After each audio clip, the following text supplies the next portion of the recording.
It is getting to be that time of year.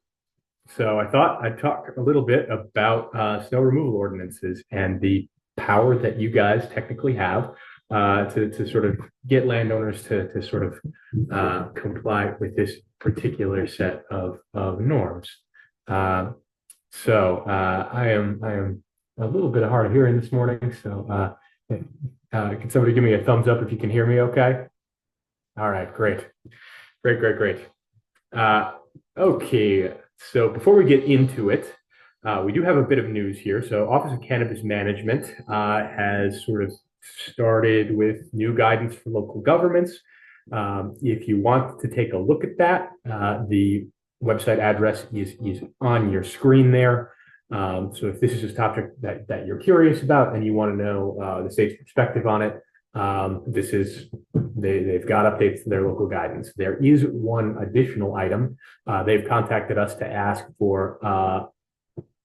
us to let you know that they're asking for input from local governments.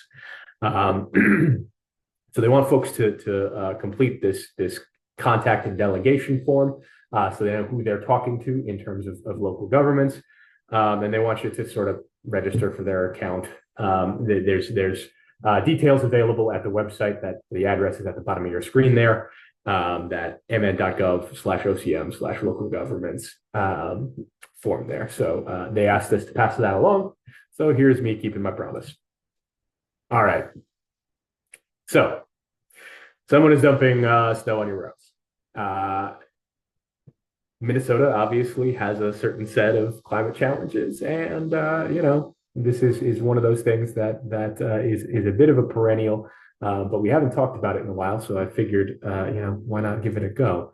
So there is a statute out there that allows you to have a process for this. It allows you to put this on somebody's taxes if somebody is being enough of a problem about this. And it's Minnesota Statute 366.016. Now that's all the text on it. Just putting it up there so that you can take a look if you decide to do it later.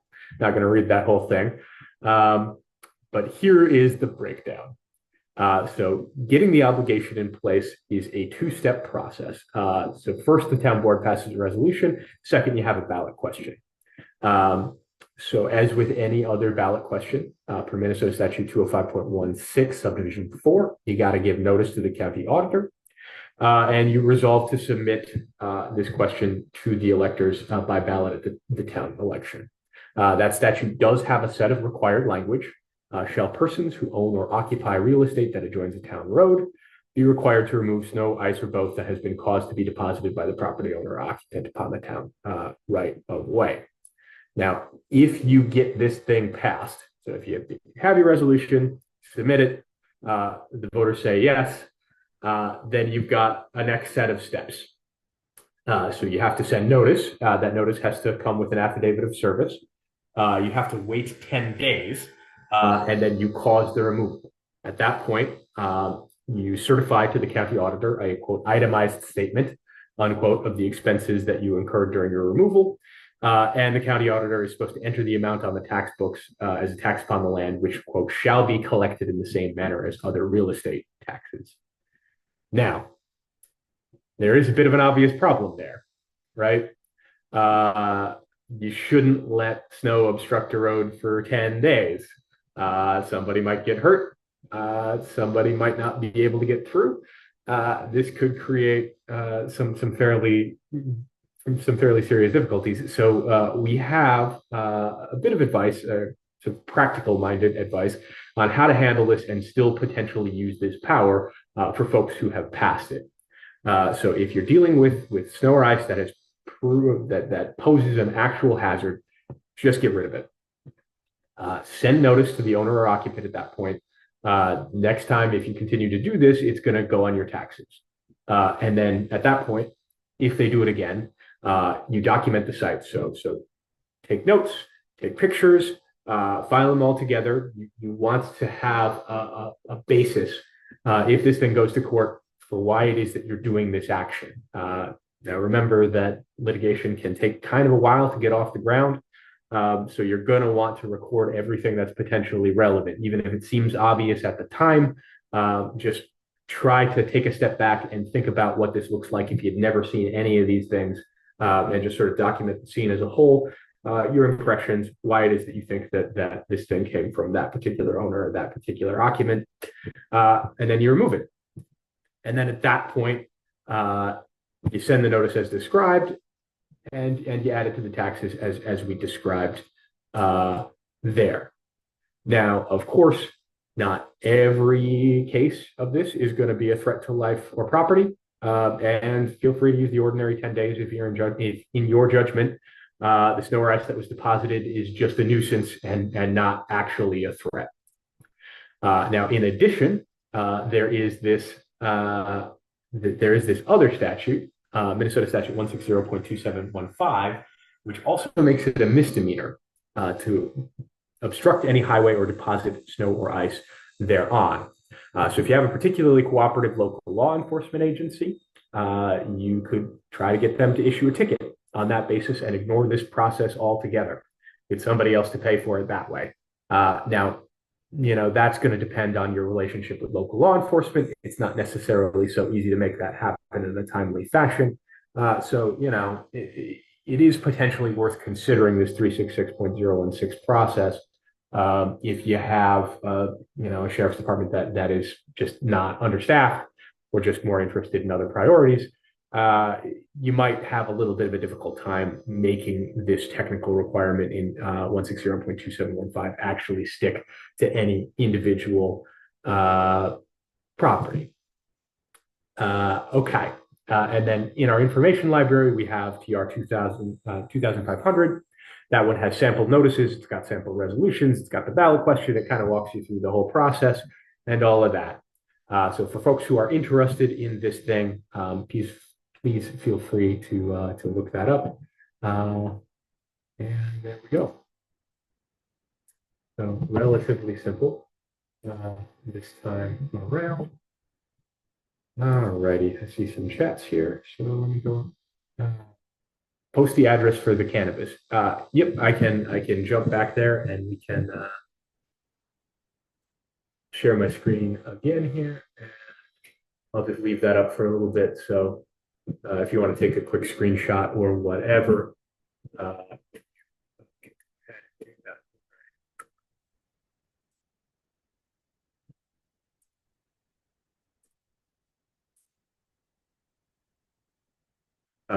So this right here is the address for, whoops.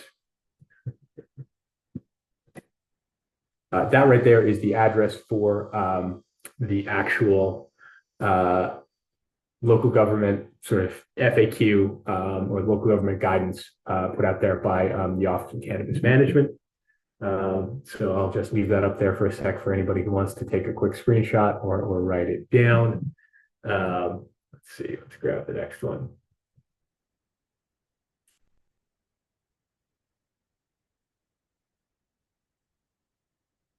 Can you please confirm that we still complete the local unit of government cannabis licensing and contact delegation form and register for an Acela County and our county administrators, our planning and zoning matters? Yes. Hey, Graham, I need the next page though, please. Copy that. Another address. All right. For folks who want to take a screenshot, I'm going to leave this one up for a little bit here. Yes, because local government kind of powers aren't necessarily. Question is, can you please? Oh, okay, still on. Local government powers are not restricted to zoning matters necessarily. There is this whole other process about registration, and there's some Clean Indoor Air Act implications. So they are telling us they want contact information for local government folks.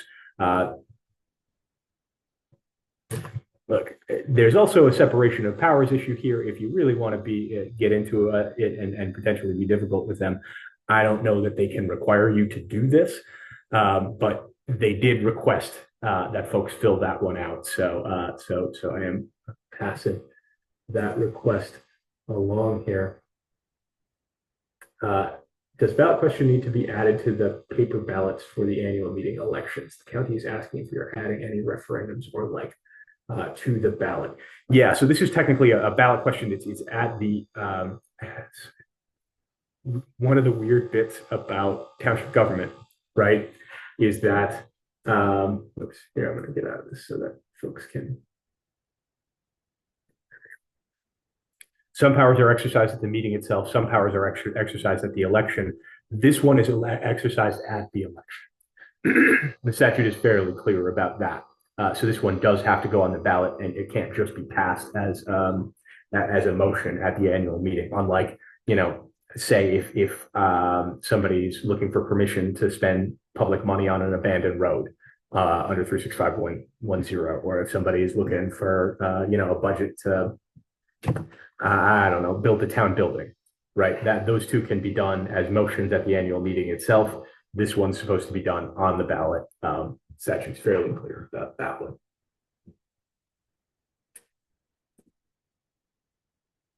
Okie doke. Has everybody who wants it had a chance to get both of the email, both of the addresses? I can flip back to the other one. Okay.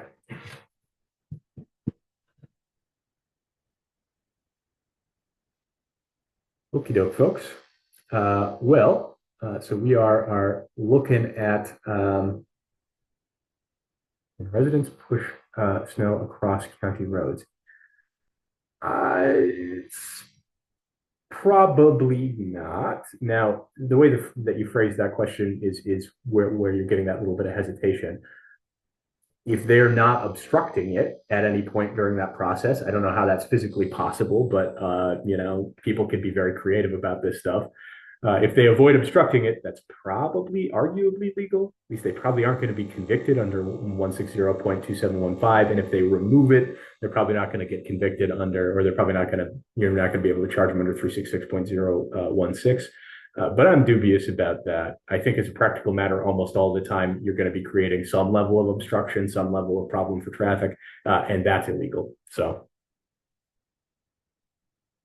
kind of depends on the practicalities of how it was done and what condition that leaves the road in. That makes sense.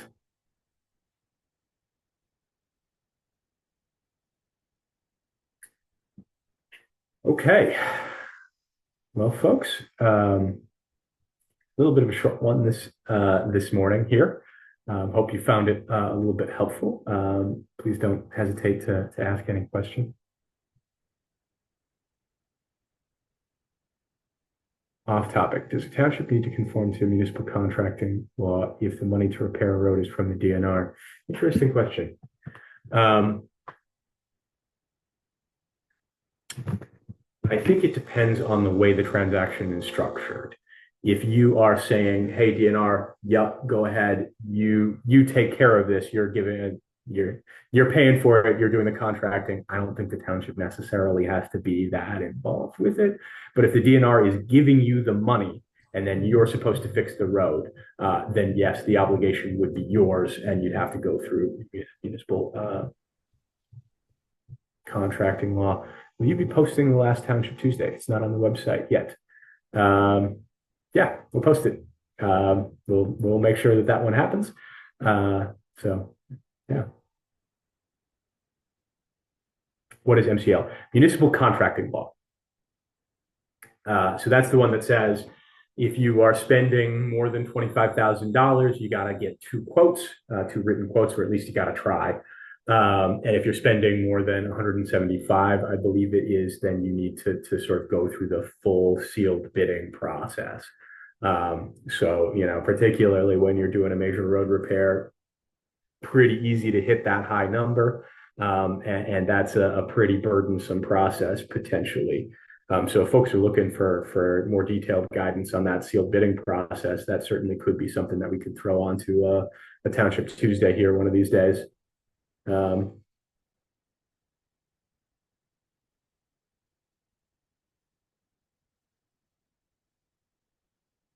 Anybody remember the state mandated percentage of the levy that must be spent from the road allotment?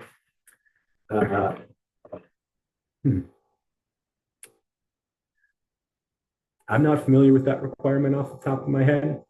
Happy to take a look at it and shoot you an email. Chuck, why don't you give me a call after this one and let's talk about it. I don't have that number off the top of my head.